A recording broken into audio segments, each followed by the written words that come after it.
What's up, everybody? Ty Bartell in with another edition of Coach's Corner. This time we go into our friends over in the Champion area, home of the Flashes, girls basketball coach Sean Zekkour. Coach Z joining me today. Man, it's basketball season already. We're just around the corner from season start. Coach, how are you feeling about this year's team? Year number two, if I'm not mistaken, for you. So that's kind of feel a little bit nicer, I would think, too, to have that foundation of that first year under your belt. Yeah, been an exciting start to the season. Girls have been working hard, successful in the gym so far, building some chemistry. We got 5 new freshmen coming in. You do talk about year two being a little bit more familiar with each other. You're familiar with your administration more. You're familiar with your parents, your boosters, your players. Obviously, understand a little bit more about you. I think it's important. I think as a coach, it probably takes about 2 to 3 years when you go into a new program to fully grasp everybody's personality, work ethics, things of that nature. However, my girls have allowed me to coach them, push them, hold them accountable. They've been doing that to themselves, and I think it makes year two a lot easier for me going into this, second, third week of season here. So it's been extremely positive, and I have really enjoyed seeing the growth so far at the beginning of the year.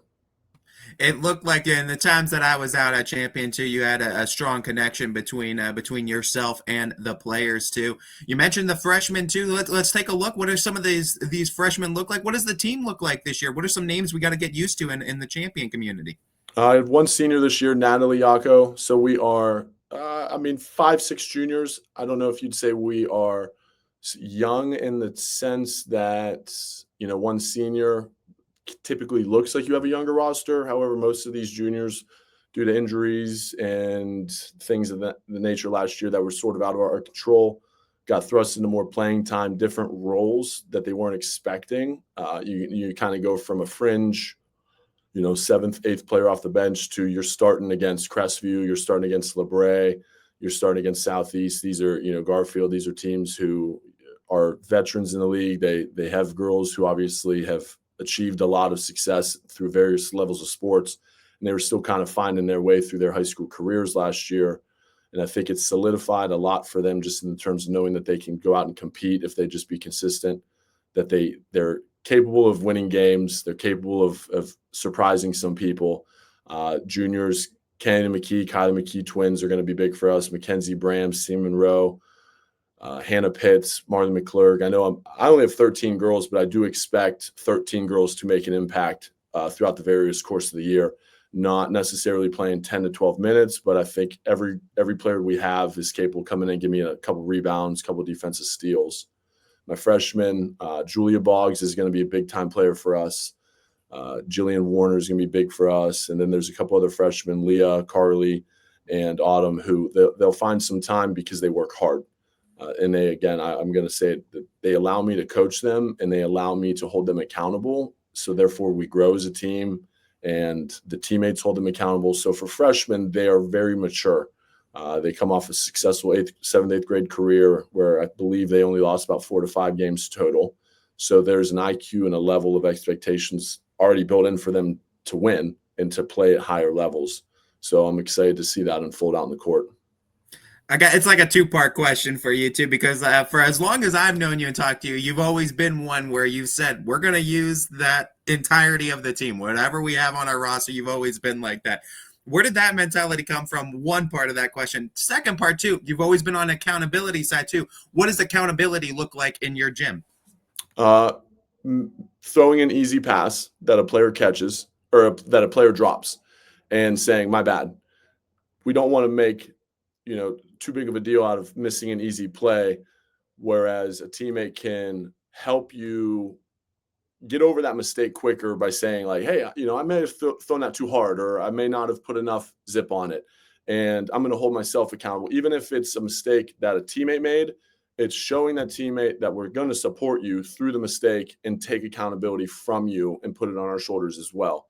It's missing a layup and saying, my bad, I'm going to be better. It's getting beat on a defensive assignment and then showing that they rotate correctly the next time. It's holding teammates accountable, saying you weren't where you were supposed to be on this play. This is how we run it. This is what we need to do for you to help us be successful. And I I've preached to them that, hey, we can win games, we can lose games, but if they take something out of these gyms and into the real world that they've learned from us, they've learned from me as a program, I'm a successful coach. This game doesn't measure wins and losses for me. It's measuring how ready they are for the real world, college, workforce, whatever it is that they may go into, and be ready for something that they might not have experienced through high school in their teachers or other people throughout their lives. Could you repeat the first part of that question?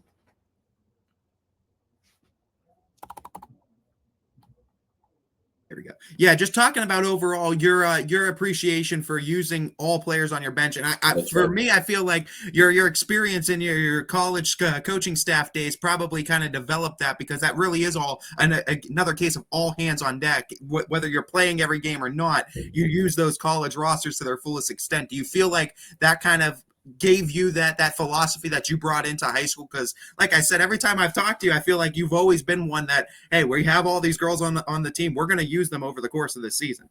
Yeah, I think it's I think for me personally, I don't know if people are scared to play freshmen because they don't have the experience. I think for me, it's kind of on the other end of where, like, being naive sort of helps. They just go in and play, and the mistakes they don't really realize they're making, or they're like, all right, whatever, like, I have no time to be concerned about it, I just got to go play.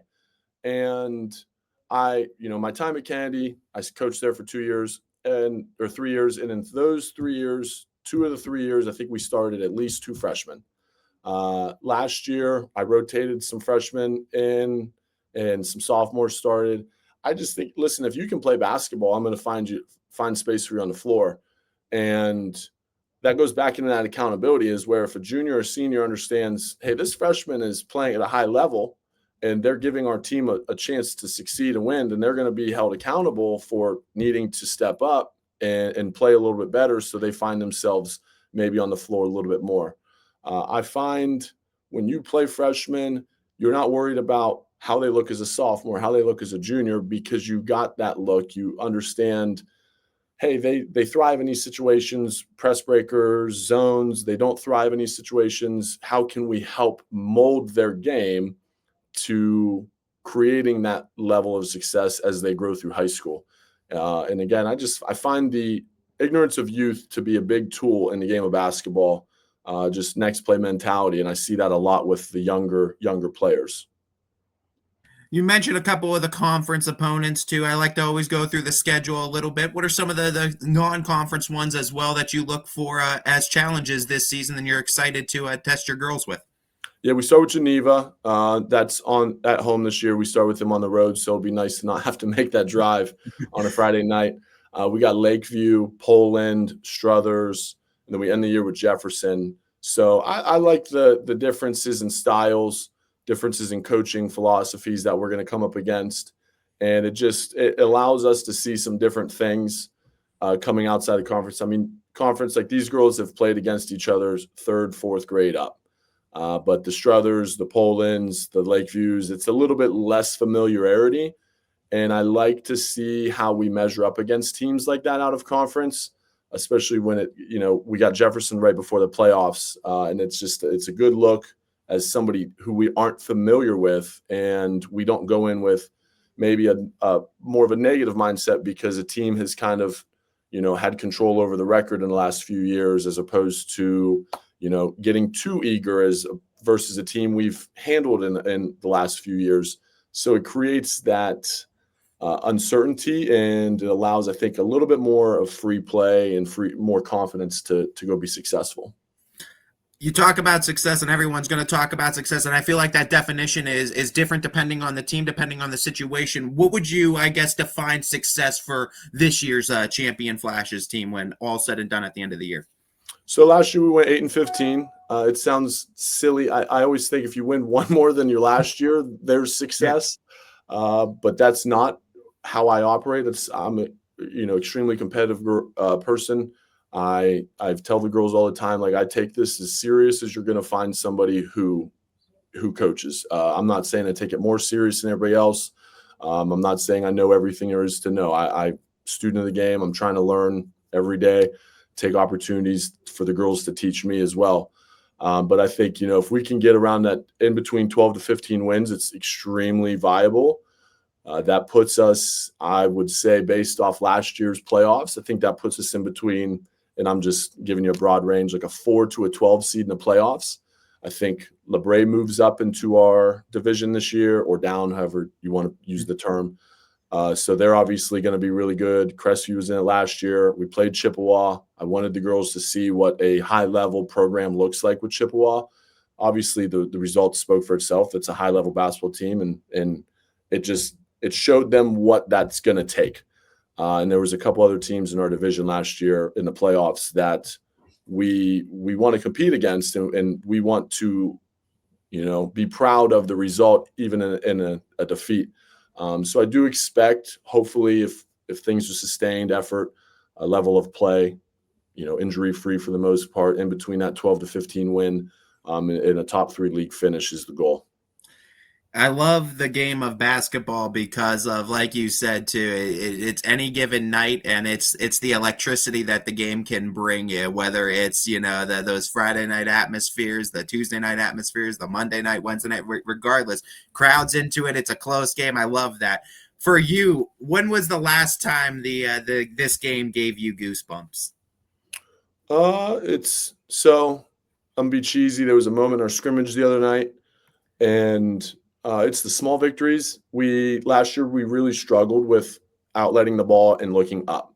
And it would be we'd rebound and we'd want to just dribble the ball instantly. We'd miss outlet layups. We'd get the ball poked from behind. And there's been an extreme and intense emphasis in practice to push the ball up the floor. And then once we do that, the ball's not sticking. The ball, is moving. We're not standing there watching. And there was a moment in our scrimmage the other night where we hit an outlet, we hit the opposite side outlet, fast break layup. And to me, things like that show the focus through drills. They show the focus through scenarios, and then the ability to equate it and have the brain snap in a game and say, hey, this is what my look is. And to be successful with it means a lot for me because it allows them to feel confidence. It allows them to see, like, I can do this. I can achieve it. In a world where a lot of people are always going to tell us, like, you can't do that. You can't go, achieve this and good luck and nice, somebody else is going to get that. It's really fun to see those things. And I would say, to be cheesy, it was just a small moment of scrimmage, and it meant a lot because I knew we could do it. And when you see that as a coach, when you feel that as a player, you can just continue to elevate and spend more time increasing those things throughout the flow of practice and games as the year goes on. I love it, man, and I love how your kind of just approach to the game too, and always learning too. I'm down with that mentality and that kind of approach. For you, what in your personal perspective, what do you think kind of separates the good basketball teams from the great ones at the high school level? There are basketball players, and then there are girls that play basketball. I think that statement, it can ring true for a lot of programs in a lot of different areas, not just Ohio. I have been fortunate enough to ref the Run for Roses tournament in the last 6 to 7 years. I've refed girls who've been top 10 in the country, top 20. And the only reason I bring that up is because I go outside this area and I see girls who love the game. And girls who live, breathe, and die the game. They're willing to come from Canada. They come from California. Teams come from foreign countries just for an opportunity to play basketball. And I think that's what separates programs at the base level. But then I think there are teams that have girls who play basketball who like each other, who work well together, who have fun and who have good chemistry together, who can also create levels of success that they might not necessarily have, a 30-point game score, 25-point game score, but then that's when you see that 12 points, 10 points, 8 points, and it's sort of a little bit more spread out. And that's just a different level, I think, of where you can have team success without a star. You can have team success with a star. But if there's not a level of like girls be on the same page, going back to the accountability, making sure teammates are doing the right thing, then you're going to see a bit of a struggle, in my opinion. So that's where I think our area is at for the most part. I feel like too, when you take over a basketball program, it could kind of be like waiting for a tree to grow too. After some time, it could grow into something really big and beautiful. But if you're sitting there watching it day to day, it doesn't feel like there can be a lot of movement. For you though, when you're having those kind of, I guess, self doubt or maybe tough stretches as a coach, when you are trying to rebuild and build a program up, too, what are some of those things that you do to kind of help you handle those and help you kind of reset and recharge from those moments? Uh, I I definitely struggle at times thinking I let the kids down. I like to take the pressure off their shoulders when we lose. I try to tell, and I don't lie to them. I don't say things just to make them feel better. I say the things that are the truth, and sometimes they don't want to hear it, and sometimes they need to hear it. After a loss, if I dropped the wrong play or had us in the wrong defense, that's on me.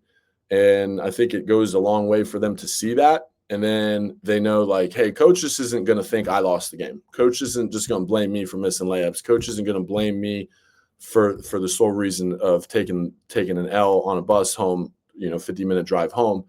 Coach understands that, hey, he's human and he made the wrong play calls. He put us in the wrong situations, and he's trying to fix that.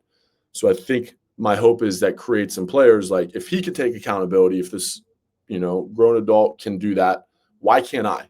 Why can't I sit here and say, this isn't enough? I can't miss 3 layups in a game. I can't get beat backdoor 4 times or have 3 fouls in the first quarter. I have to be better because people around me know they have to be better. And it's tough at times. A lot of times this profession, I think, creates a little bit more doubt than it does confidence, because things can be inconsistent and you're going on the personalities and attitudes of teenagers. I think it's important to remember that we coach kids, and as a teacher and a coach, kids can be, they deal with things differently day to day. So keeping that in mind, I think, allows me to recharge a little bit and say, hey, everything's going to be okay. We can learn, we can get better, and let's move on. And it's worked for me for the most part, and hopefully it can continue to be something that I lean on as you inevitably face struggles in this profession. I love it, man. I love it. Couple more quick questions for you. I have to let you introduce your coaching staff too, because I know it's something you can't get through the whole season without. It's a long, grinding season. So, who are some of those other names that are helping you out this year? So Coach Stanley comes back for his second year with me. He's finding his voice a little bit more. It's been awesome to see him. Last year was his first year in coaching in general, being a player, now a coach. I would say it's, I have a really close relationship with him off the court, and seeing him mature into a young leader who's finding ways to help others has been extremely rewarding. It's not just about seeing what I get out of my players, it's seeing my coaches grow and seeing them, how they impact our players. So he's been extremely beneficial. He's grown a lot. He's finding his way to help them. Then for us this year, we have Brooke Witt on staff, who's a champion alum, big time player when she went through high school. And she has brought, obviously, a vast amount of knowledge and ability. She knows the girls. She has a sister who goes to LeBray. They all grew up together, so she's been around them. And I think that familiarity has broken some barriers that somebody who might not know them would have. And it's created higher levels of comfortability. And I think that she's pushing them. She gets in their faces when she doesn't think they're doing something right. She's on their, tails about cutting, getting wide, catching the ball. And she's also extremely supportive. So she's going to be a big help for us as well. And I'm excited to have her on staff. All right, coach. And my final question for you, and you talk about excitement. I'm excited for this season. I'm excited to go out there and see the growth levels of this team too, and what you're going to be doing with this Flashes group. But my love for theme questions. I always have to do it. I always do a different one each year. This year, it's going to go on to just the importance of the game of basketball, but beyond that, what moment for you made you realize that this job was more than just basketball? Um, So I was coaching my second year at Westminster, and I was struggling with some mental health. Long drives every day. I was a student at the time, going to YSU, finishing my degree. So be a student during the day. I'd hit the road, drive over to New Wilmington, coach, hit practice, and then I would go recruit. And it was taking its toll on me. It was a lot, and I just wasn't feeling like I was making a difference in practice. I wasn't feeling like, I was necessarily an important person for the girls at the time. And I show up to practice one day, and this is always going to help me. When I struggle, one of the players, she said to me, she said, "Coach Z, it really makes a world of a difference when you're here for us."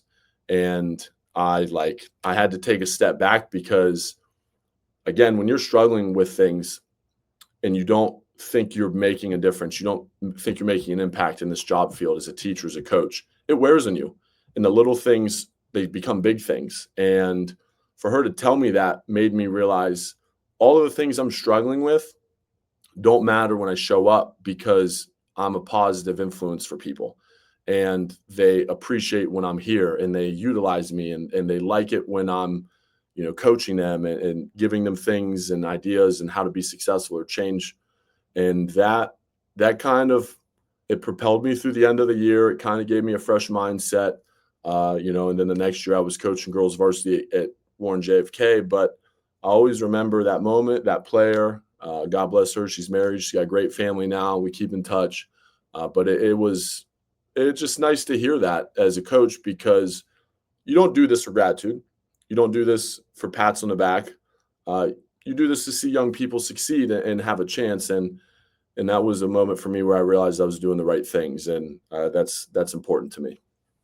I love it, man. And I like I said, I'm excited to see what this team looks like, and to see how you're going to continue to build your culture and lay your foundation here in this champion program. Like you said before, too, you want this to be known as more than just a softball school, too. I think with your intangibles and your willingness to continue to grow, too, you're well on your way to making it be known as a basketball school as well.